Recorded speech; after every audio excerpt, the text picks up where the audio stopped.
नमस्कार, विदर्भ न्यूजच्या या कार्यक्रमामध्ये आपलं स्वागत आहे।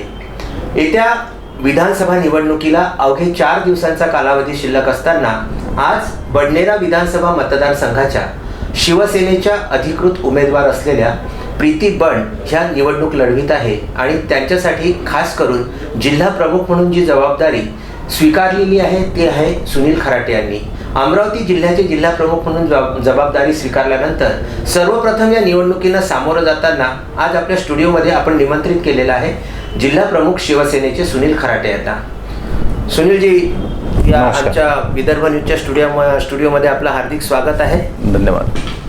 आपली जिल्हा प्रमुख म्हणून नियुक्ती झाल्याबरोबर म्हणजे पक्षाचं तर आपलं खूप वर्षांपासून म्हणजे लहानपणापासून त्या मुशीत आपण वाढलेले आहात, पण ज्यावेळेस आपली इथे नेमणूक झाली जिल्हा प्रमुख म्हणून त्यानंतर एकदम ही जबाबदारी आपल्यावर येऊन पडलेली आहे की अमरावती जिल्ह्यातल्या ज्या तीन ठिकाणी जे उमेदवार दिल्या गेलेले आहेत शिवसेनेचे, त्याच्यामध्ये प्रीती बंड या बडनेरा विधानसभा मतदारसंघातून, त्यानंतर तिवसा मतदारसंघातून उभे असलेले राजेश वानखडे आणि परतवाडा अचलपूर इथून उभ्या असलेल्या सुनीता फिसके, ह्या तिन्हीची जबाबदारी पेलताना तुम्हाला आज नेमकं काय वाटतं? जबाबदारी शिवसैनिक म्हटलं की त्याला जबाबदारी कुठली असो भारी वाटत नाही, ती त्याच्यासाठी बाळासाहेबांची शक्ती त्याच्या अंगात येते आणि कुठली जबाबदारी पेलण्यास तयार असतो। त्यामुळे या ज्या जबाबदाऱ्या ह्या आम्ही अत्यंत आनंदाने घेतो आणि आनंदाने घेतल्या, कारण आज पक्षप्रमुख उद्धव साहेबांचं स्वप्न आहे की भगवा विधानसभेवर फडकला पाहिजे। त्यामुळे आम्ही भाग्यवान आहोत की इतर ठिकाणी बऱ्याच ठिकाणी आमच्या काही शिवसैनिकांना सीट्स मिळाल्या नाही, आमच्या मित्रपक्षाला त्या ठिकाणी गेल्या, परंतु आमच्या अमरावती जिल्ह्यात 3 सीट्स मिळाल्या आणि त्यामुळे आमचा आनंद इतरांपेक्षा निश्चितच जास्त आहे। त्यामुळे आम्ही ही जबाबदारी घेतलेली आहे आणि या तिन्ही उमेदवारांना निवडून आणण्यासाठी आम्ही पुरेपूर प्रयत्न करणार आहे आणि 100% त्यांना निवडून आणणार आहे। एक गोष्ट आहे, नेहमी आपण प्रत्येक वेळी पाहतो ती गोष्ट अशी आहे की विधानसभेच्या निवडणुकींना किंवा लोकसभेच्या निवडणुकींना सामोरं जाताना भाजपा आणि शिवसेना हे प्रत्येक वेळी मित्रपक्ष म्हणून एकत्र येतात, तदनंतर त्यांच्यात आधी कुठेतरी काहीतरी दुरावा निर्माण होतो आणि ते परत विखुरले जातात आणि परत मग निवडणुकीच्या दिवशीपर्यंत 5 वर्षानंतर 2 महिन्याच्या आधीपासून ही सगळी सांगड मेळ बसवण्याची सुरू होते आणि त्याच्यामध्ये अनेकांच्या नाराजींना अनेक पक्षांना सामोरं जावं लागतं। नेमकं शिवसेनेच्या बाबतीत भाजपाच्या बाबतीत सुद्धा हेच घडलेलं आहे की अगदी वेळेपर्यंत 2 दिवस आधीपर्यंत बी फॉर्म कोणाला मिळाले नव्हते आणि अगदी वेळेवरती बी फॉर्म दिल्या गेले। म्हणजे या विधानसभा निवडणुकीमध्ये प्रकर्षानं जर आपल्या लक्षात आलं असेल तर असं झालेलं आहे की बी फॉर्म देताना अगदी शेवटचा टप्पा हा 2 दिवसांवरती राहिला होता की आजचा उद्या 4 तारखेला ही डेट संपणार होती, दिनांक संपणार होती, त्यावेळीपर्यंत बी फॉर्म हातात मिळालेले नव्हते। तर याच्यामुळे जे वेळेवर तारांबळ उडते आणि त्याच्यामधून पक्षांची कदाचित एक हे असते की आपल्यामुळे बंडाळी माजू नये, आपल्या पक्षात बंडाळी माजू नये किंवा त्याला वाव मिळू नये, त्याच्यामुळे हे सगळं थोपवल्या जाते आणि वेळेवरती ते जाहीर केल्या जाते।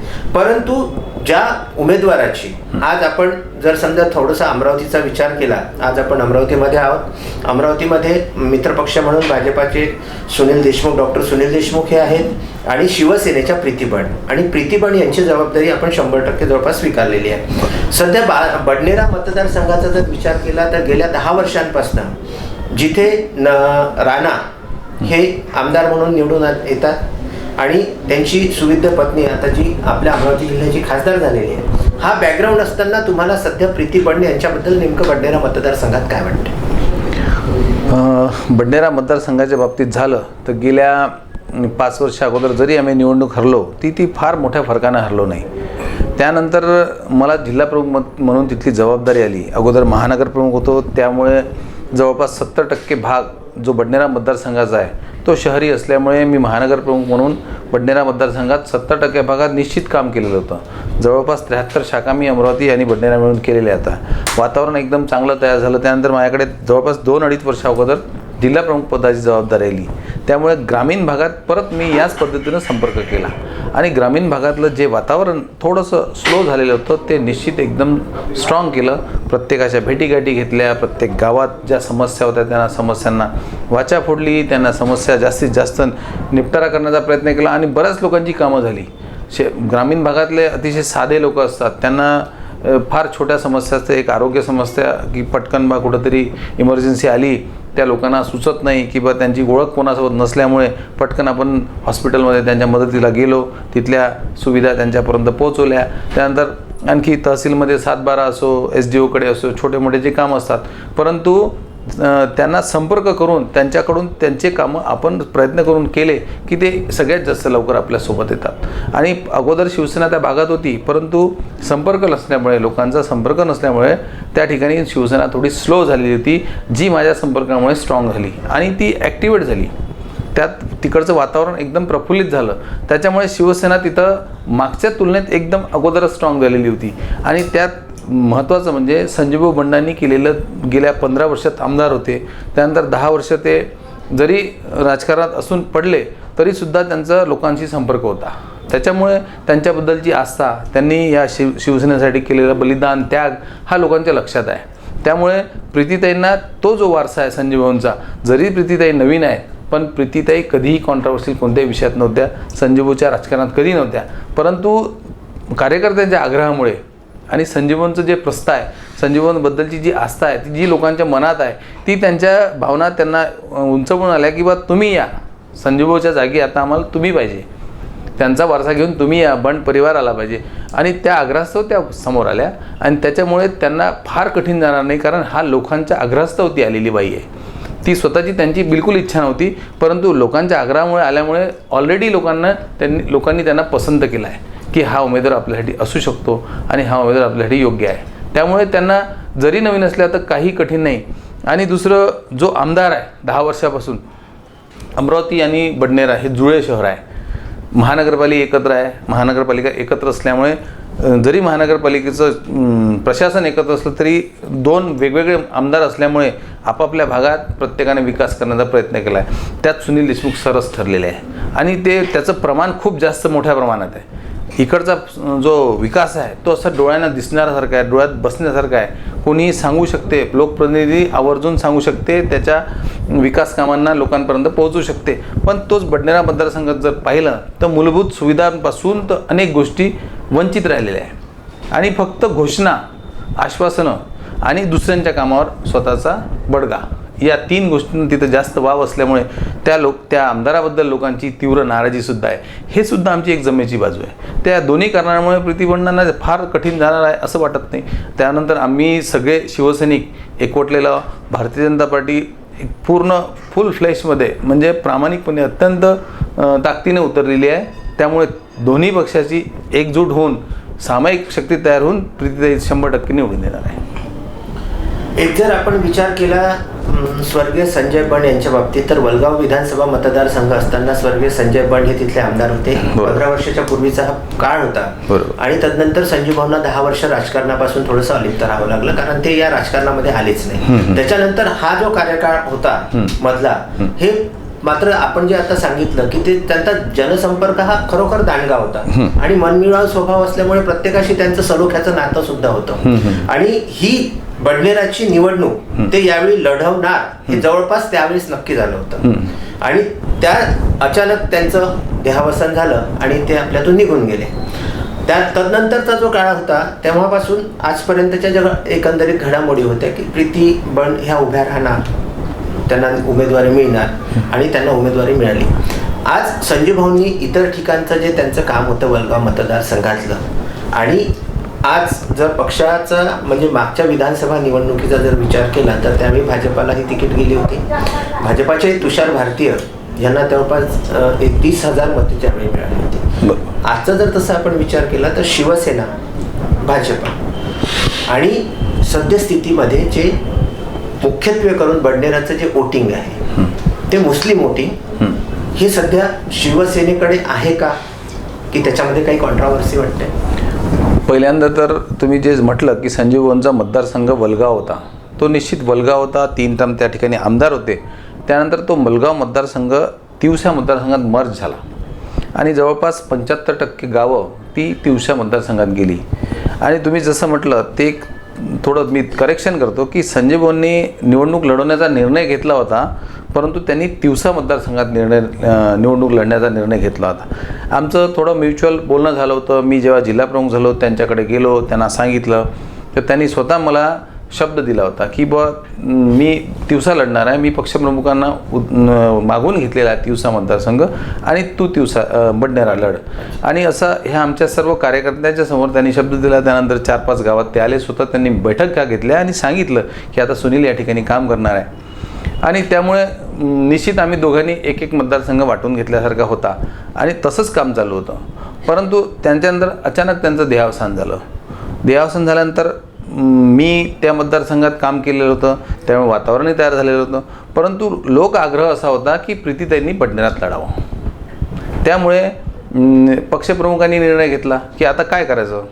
तर त्यावेळेस मलासुद्धा पक्षातील ज्येष्ठ नेत्यांनी, रावते साहेब आहे, अडसूळ साहेब यांनी म्हटलं की मी म्हटलं बिलकुल पक्षाचा जो निर्णय असेल तो मला मान्य आहे. कारण मी शिवसैनिक आहे. मला शिवसैनिक म्हणून काहीतरी मिळवण्यासाठी मी इथं आलेलो नाही. त्यामुळे पक्षप्रमुख जो निर्णय घेतील मी त्याच्या बाजूनं राहणार आहे. आणि प्रीतीताई शेवटी काय मेहनत केलेली असली तर आपले कार्यकर्ते आपल्या बाजूनं असतात. आणि जेव्हा निर्णय आपल्या विरुद्ध लागतो तर काही काळ आपल्याबद्दल त्यांच्या मनातल्या ज्या संवेदना असतात ते व्यक्त करतात, त्याला लोक नाराजी म्हणतात.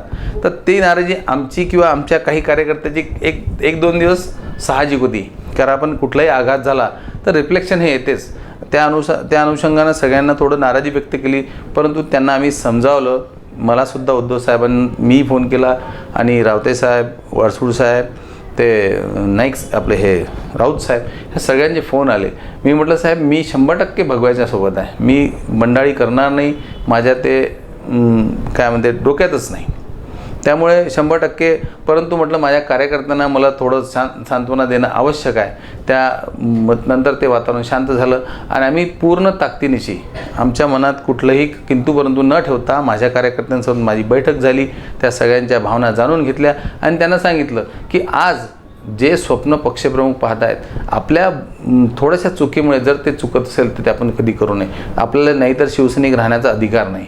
कारण शिवसैनिक हा निष्ठावान म्हणून बाळासाहेबांनी सांगितलं आहे. म्हणजे त्यांचं तर म्हणणं असं होतं की निष्ठा हा शब्दच शिवसैनिकांना शोभतो आणि निष्ठावान शिवसैनिक हा शिवसेनेचा आधारभूत पाया आहे असं त्यांचं म्हणणं होतं. त्यामुळे आपण बाळासाहेबांच्या या शिवसेनेत काम करतो आहे. त्यामुळे आपण त्यांच्यासमोर जाऊ नये. तर सगळ्यांचं एकमत झालं आणि पूर्ण ताकदीनिशी आम्ही दुसऱ्या दिवशीपासून प्रीतीताईंसाठी उतरलो. त्यामुळे आता तो विषय राहिलेला नाही. संजीव नसले तरी प्रीतीताई आम्हाला संजीवनच्या जागीच आहे, तेवढ्याच आदरणीय आहेत आणि म्हणून आम्ही त्यांच्यासाठी पूर्ण प्रयत्न करणार आहे. दुसरा तुमचा कोणता प्रश्न तो मला एकदा परत रिपीट करा. मी तुम्हाला हेच विचारलं की मागच्या मतांचं जर राजकारण आपण मुस्लिम तुमच्यासोबत आहेत का. तर मागच्या वेळेस युती नव्हती. युती नसल्यामुळे भाजप आणि शिवसेना वेगवेगळे लढले. त्यावेळेस भाजपानं जबरदस्त मुसंडी मारली.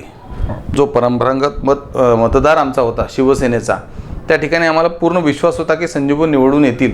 पण जेव्हा युती तुटली तर भाजपनं जबरदस्त मुसंडी मारली. तुषार भारती यांनी चांगली मतं घेतली, 31,000 काही मतं घेतली आणि आम्हाला 37,600 काही मतं होती. त्या दोन्ही मतांची बेरीज जर केली तर तेव्हा आम्ही 100% निवडून आलो असतो. आणि आजही त्या दोन्ही मतांची बेरीज केली, त्यांच्याकडे काँग्रेस राष्ट्रवादीचा कशाचाही पाठिंबा जरी असला तर ह्या दोघांच्या सोबत जे काँग्रेस राष्ट्रवादीच्या सोबत असलेले लोक होते त्यांचीसुद्धा सहानुभूती प्रीतीताईंच्या बाजूने आहे आणि ते उघड बोलत आहेत.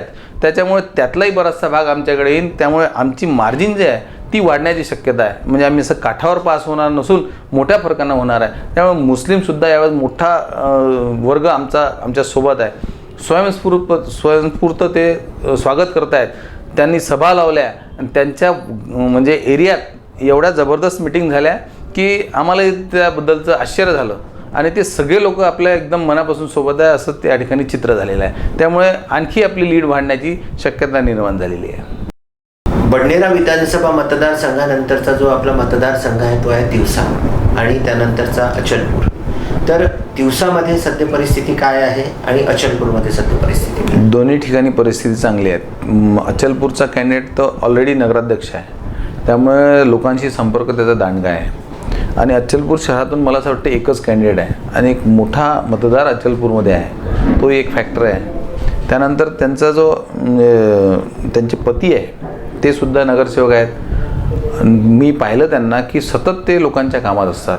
म्हणजे सकाळपासून संध्याकाळपर्यंत मी त्यांना लोकांच्या कामाच्या बाबतीत व्यस्त पाहिलेलं आहे. आणि त्या ताईसुद्धा ज्या आहेत त्या एकदम सोशल आहे. त्या लोकांच्या प्रत्येक वेळेस समस्या घेऊन कितीतरी मी मंत्रालयात त्यांना पाहिलं, वेगवेगळ्या माध्यमातून निधी ओढून आणण्यासाठी पाहिलं.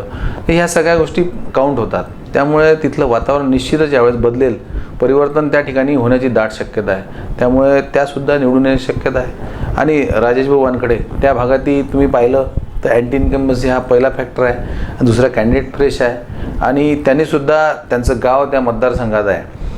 लहानपणापासून त्या भागात राहिलेले आहेत. त्यांचे जावई ते सुरेंद्र भुयार आहेत, त्यांचंसुद्धा कार्यक्षेत्र तोच मतदारसंघ असल्यामुळे आणि स्वतः हे सुद्धा होतकरू उमेदवार आहे. त्यांनी पहिलेपासून जिल्हा प्रमुख जरी तिवसाचे नव्हते पण तिवसा त्यांनी जवळपास 3 ते 4 वर्षापासून टार्गेट करून ठेवलेला होता. त्यामुळे त्यांनी त्या भागात जास्त कामं केलेली आहे. नुकतंच त्यांनी 25-15मधून 1 करोड रुपयाचा निधी आणला. त्या बऱ्याच गावात त्यांनी तो टाकला.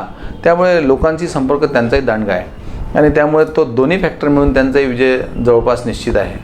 म्हणजे आपल्याला एकंदरीत असं म्हणायचं आहे का की या विधानसभा 2019मध्ये भाजपा आणि शिवसेना या 8 ज्या आपण विधानसभांना सामोरं चाललो आहे त्याच्यापैकी 8च्या 8ही विधानसभा आपण काढू शकाल? 100% 8च्या 8ही विधानसभा. चित्रच तसं आहे. बोंडे साहेब स्ट्रॉंग कॅन्डिडेट आहे. त्याच्यासमोर कोण आहे ते म्हणजे लक्षात येत नाही. स्वतः सुनीलभाऊ देशमुख आहेत. त्यांचंसुद्धा कार्य विकास पुरुष म्हणून त्यांना किती दिवसापासून एक नाव मिळालेलं आहे आणि त्यांचं कार्य पूर्ण जिल्ह्यानं काय शहरानं पाहिलेलं आहे, दिसते आहे. सोबत त्या मावसकर म्हणून नवीन आलेले आहे. त्यांनीसुद्धा ते प्रशासकीय अधिकारी असल्यामुळे त्यांना प्रशासनाचा चांगला अभ्यास आहे. त्यामुळे त्यांच्याकडे चांगल्या नजरेनं पाहिलं की हे चांगला विकास करू शकतील त्या भागाचा. त्यानंतर इकडे प्रताप अडसड आहे. त्यांच्याकडे फॅमिली बॅकग्राऊंड एवढं मोठं आहे की त्यांनी स्वतः नगराध्यक्षही आहे.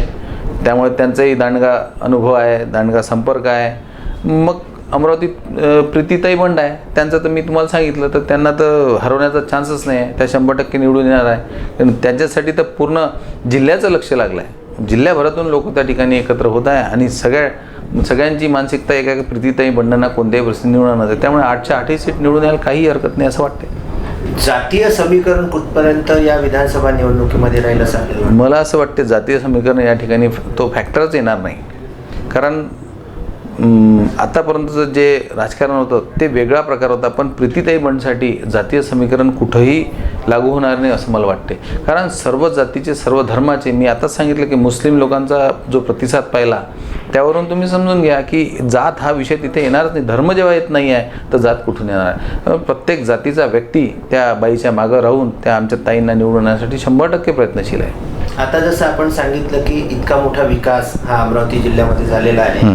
प्रत्येक ठिकाणी आपण धारणीचं सुद्धा उदाहरण दिलं, दिवसाचं सुद्धा उदाहरण दिलं. पण भाजपाच्या हाती एखादी सत्ता दिल्यानंतरही जो विकास आहे हा विकास पूर्णतः तळागाळातल्या लोकांपर्यंत पोचलेला आहे असं आपल्याला वाटते? 100%. कारण तुम्ही गेल्या 50 वर्षाचा इतिहास पहा किंवा आता गेल्या 15 वर्षाचा इतिहास पहा आणि मागच्या 5 वर्षाचा इतिहास पहा. जेवढ्या सेंट्रल गव्हर्नमेंटपासून तर स्टेट गव्हर्नमेंटपर्यंत जेवढ्या स्कीम लॉन्च झाल्या आहे त्या या अगोदर कधीही नव्हत्या.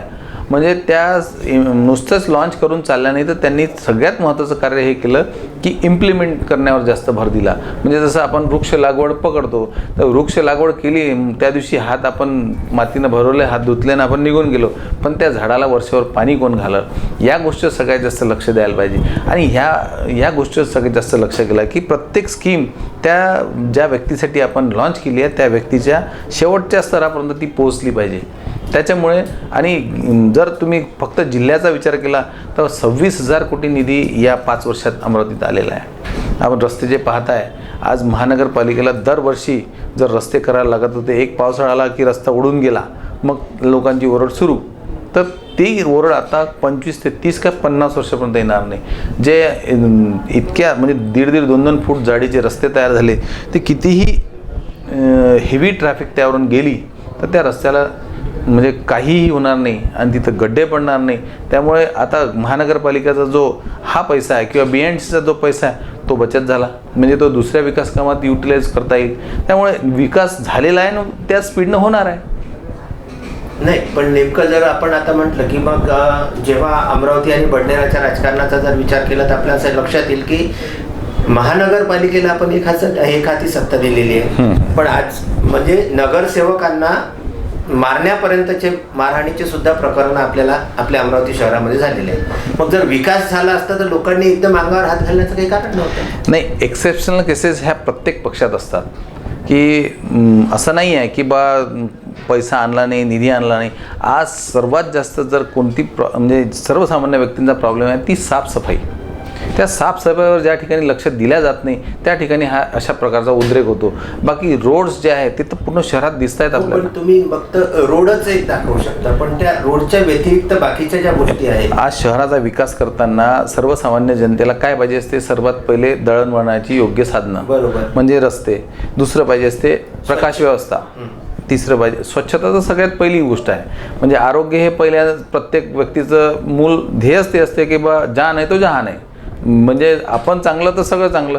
तर स्वच्छतेवर पहिल्यांदा भर दिला गेला पाहिजे. आपल्या इथं घनकचऱ्याचा व्यवस्थापन हा विषय आता घेतलेला आहे त्यांनी. गेल्या 5 वर्षात त्याच्यावर गेली बरीच तडजोड झाली, परंतु अजून इम्प्लिमेंट झाली नाही. पण यावर्षी आता सुनील भाऊंनी आणि स्वतः मुख्यमंत्र्यांनी सुद्धा सांगितलं आहे की इथे मोठ्या प्रमाणात निधी त्यासाठी दिलेला आहे आणि घनकचऱ्याचं व्यवस्थापन आता ते करणार आहेत. आणि त्या एका गोष्टीवर एक मोठा उद्रेक होण्याची शक्यता होती ती आता टळणार आहे. सोबत साफसफाई हा मेन उद्देश आहे. बाकी लाईट व्यवस्था जर तुम्ही पाहिली तर जुने लाईट सगळे काढलेले आहे आणि आता नवीन ते LED आली आहे. जर पहिल्याचा आणि आताचा प्रकाश पाहिला तर तुम्ही जे 2 पोलमधलं अंतर होतं तर मध्ये कुठंतरी डार्क पॅच आहे. आता तुम्ही रस्त्यानं फिरा तुम्हाला डार्क पॅच हा दिसतच नाही, जितक्या भागात लाईट व्यवस्था आहे, प्रकाश व्यवस्था आहे तेवढ्यासाठी. बाकी सर्वसामान्याच्या याच्या व्यतिरिक्त आपण ज्या उद्योगधंदे, रोजगार हा वेगळा विषय झाला. तो विशेषतः तो भागच वेगळा आहे. तर सर्वसामान्य जनतेचं जे महानगरपालिकेकडून हे असते की बा एक स्प्रेइंग झालं पाहिजे मच्छरांसाठी.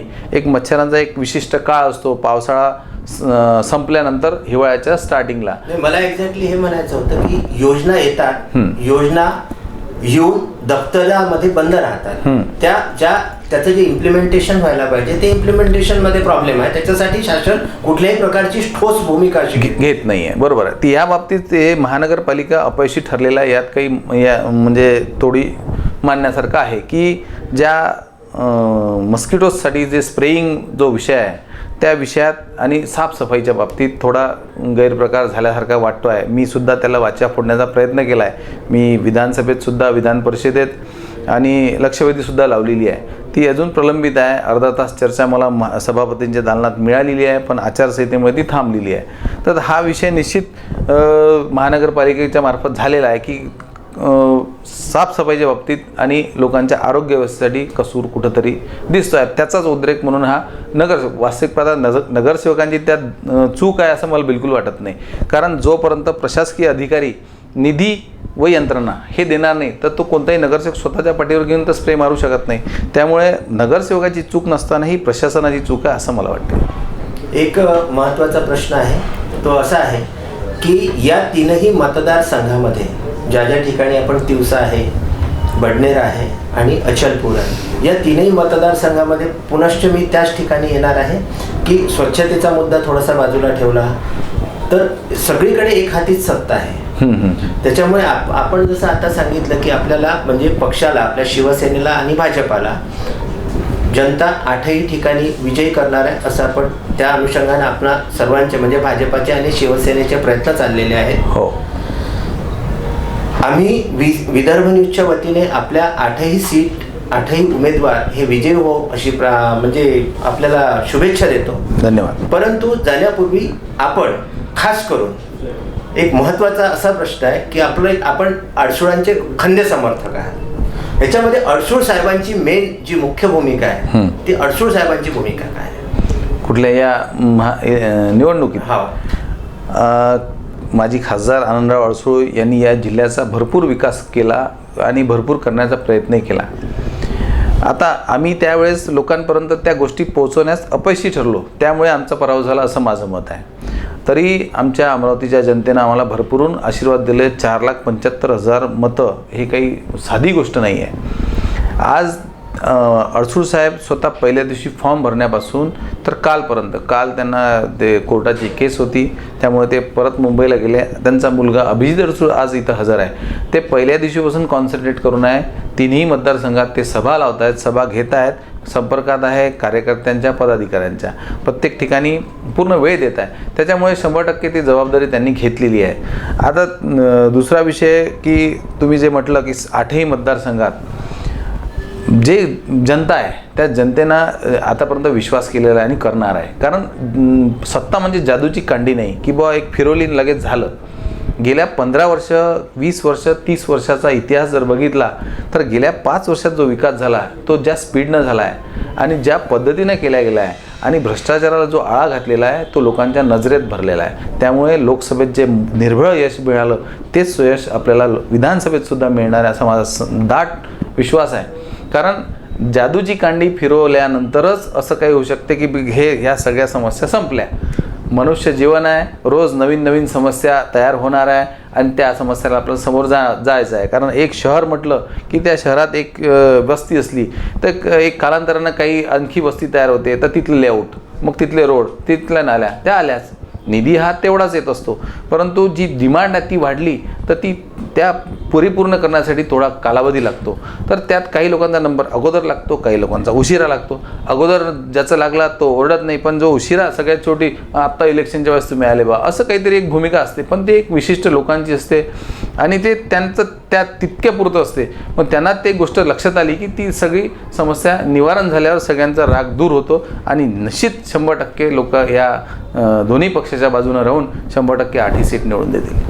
पण परत असं आहे की केंद्रीय गृहराज्यमंत्री अमित शहांचं धारणी एकदम जी मेळघाटची राजधानी म्हटल्या जाते, धारणीच्या ठिकाणी आगमन झालं होतं आणि तिथे एक महत्वाची उणीव आम्हाला भासली होती पत्रकारांना. ती म्हणजे ही होती की शिवसेना त्यावेळी व्यासपीठावर कुठेही आम्हाला आढळली नव्हती. शिवसेनेचा त्याच्यावरती म्हणजे नामोल्लेख नसणे, शिवसेनेचे पदाधिकारी त्या ठिकाणी अनुपस्थित असणे. आपण जसं म्हणताय की आमच्या 8ही सीटा निवडून येतात, पण ही म्हणजे जो फ्लो अमरावतीतून शिवसेना पदाधिकाऱ्यांचा त्या सभेला पाहिजे होता तो आम्हाला तिथे दिसला. याला काय कारण आहे? याचं कारण असं की आमच्या सुद्धा 3 सीट्स उभ्या आहे. त्याच दिवशी उद्धव साहेबांची सभा इथे होती, त्यामुळे शिवसैनिक त्या ठिकाणी पोहोचेल असं शक्य नव्हतं. कारण तिथलं अंतर 3.5 तासाचं आहे. आमची सभा 1 वाजताची होती, त्यांची 4 वाजताची सभा होती. त्यांनी वेळ 1 वाजताची टाकली होती.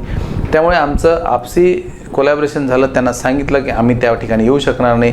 तिथले आमचे लोकल कार्यकर्ते तुम्ही त्यांना सामावून घ्या, त्यांना जे काही तिथे स्थान द्यायचं आहे तुम्ही द्या, परंतु आम्ही जे मुख्य पदाधिकारी, कारण आमचे पक्षप्रमुख येत आहेत, पक्षप्रमुख आणायला आमच्या पूर्ण जिल्ह्यातल्या प्रत्येक व्यक्तीची, प्रत्येक शिवसैनिकाची इच्छा असते की बा मी पक्षप्रमुखाची सभा अटेंड केली पाहिजे.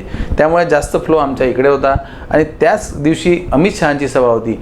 आमचं जे ट्युनिंग आहे एकदम चांगलं आहे. एखाद्या वेळेस तुम्ही म्हणताय की बा बॅनर वगैरे तर ती अनावधानाने एखादी गोष्टी घडू शकते, पण आमच्यात कुठलाही वाद बिलकुल नाही आहे. 100% चांगलं वातावरण आहे. दोन्ही पक्ष एकमेकासाठी अतिशय प्रामाणिकपणे दोन्ही पक्षाचे कार्यकर्ते काम करत आहे, आम्ही सुद्धा करणार आहे. असं आपण हे जरी समजा मीडिया म्हणून आपण मला सांगत असला तरी नेमकं त्या ठिकाणी आपले हे अनावधानानं झालेलं नाही असं बहुतांशी लोकांचं म्हणणं आहे. भाजपा जिल्हाध्यक्ष असलेले दिनेश सूर्यवंशी यांनी प्राध्यापक दिनेश सूर्यवंशी यांनी या संपूर्ण कार्यक्रमाचं आयोजन केलेलं होतं, अमित शहांच्या कार्यक्रमाचं. आणि त्यावेळी तिथे म्हणजे शिवसेनेचा तिथे कुठे साधा नामोल्लेख सुद्धा त्या बॅनरवरती नसणं ही गोष्ट पत्रकारांना त्यावेळी खटकली होती. उर्वरित आपण जी आपली घोडदौड आहे ही अशीच सुरू ठेवणार आहोत आणि आज आपण विदर्भ न्यूजला जो वेळ दिला त्यासाठी आम्ही आपले आभारी आहोत. आम्ही आपल्याला पुनश्च शुभेच्छा देतो आणि 20 तारखेपासून ज्या दिवशी आपले 21 तारखेला जे वोटिंग होणार आहे तर 21 तारखेपासून विदर्भ न्यूजच्या वतीने संपूर्ण विदर्भामध्ये आपण एक अभियान चालवणार आहोत. त्याच्यामध्ये ज्या आपल्या जिल्ह्याच्या बाहेरच्या ज्या ठिकाणी जसं मतदान झालेलं आहे संपूर्ण विदर्भाचा आढावा आपण त्यामध्ये घेणार आहोत. त्यावेळी सुद्धा आपली अशीच उपस्थिती आम्हाला लाभो अशी मी आपल्याला विनंती करतो आणि इथे आपण थांबूया. धन्यवाद.